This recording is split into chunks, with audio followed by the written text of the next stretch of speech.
आज हम बनाएंगे ऐसी मज़ेदार चीज़ें जो बच्चों से लेके बड़ों तक सबको पसंद आएंगी।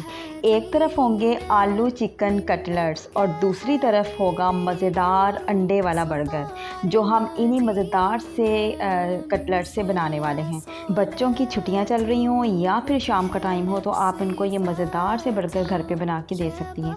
तो चलें फिर ये रेसिपी शुरू करते हैं। बिस्मिल्लाहिर्रहमानिर्रहीम। सबसे पहले हमने आलूओं को उबाल लेना है। मैंने आलूओं को छील के फिर इनको बॉयल कर लिया था। इस तरह से ये पतले नहीं होते और ज़्यादा चिकने भी नहीं लगते, ठीक है। इसके साथ ही बॉयल्ड चिकन भी शामिल करेंगे जिन्हें दालचीनी और बड़ी इलायची डाल के बॉयल कर लिया था।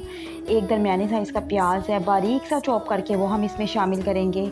हरा धनिया, हरी मिर्चें और थोड़े से अगर आप चाहें तो पुदीने के पत्ते भी शामिल कर सकती हैं। नमक, लाल मिर्च पाउडर, दड़ा मिर्च, ज़ीरा, भुना कुटा ज़ीरा और भुना कुटा क्या बोलते हैं उसको, खुश्क धनिया और चाट मसाला चाहें तो आप डाल सकते हैं। ये गरम मसाले आप इसमें शामिल करें और तमाम चीज़ों को अच्छे तरीके से मिक्स करें और इस तरह से कटलेट्स की शेप बना लें। कटलेट्स की शेप आप कोई भी सी भी बना सकती हैं जो भी आपको पसंद हो, ठीक है। या फिर बाज़ार से वो मोल्ड भी मिलते हैं, उनको भी आप यूज़ कर सकती हैं, ठीक है। यहाँ पे हम 2 अंडे जो हैं उनको तोड़ लेंगे। अच्छा ये है कि जब आप कटलेट्स बना लें तो उनको 10 मिनट्स के लिए फ्रिज में रखें ताकि वो स्टेबल हो जाएँ।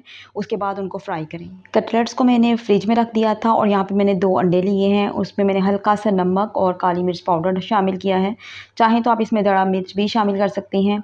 इनको हम कर लेंगे फ्राई करके इनको साइड पे रख देते हैं। इसके बाद हम बन लेंगे बर्गर के और उनको सेंटर से कटिंग करके लो फ्लेम पे हल्के से देसी घी या कुकिंग ऑयल कुछ भी आप डाल के इनको हल्का-हल्का सा फ्राई कर लें, ठीक है। कटलेट्स को फ्राई करते हैं, ठीक है। अंडे की कोटिंग करेंगे और उसके बाद इनको मीडियम टू लो फ्लेम पे हम इनको फ्राई कर लेते हैं। आप साथ ही मैंने यहाँ पे सैलेड की कटिंग शुरू की है।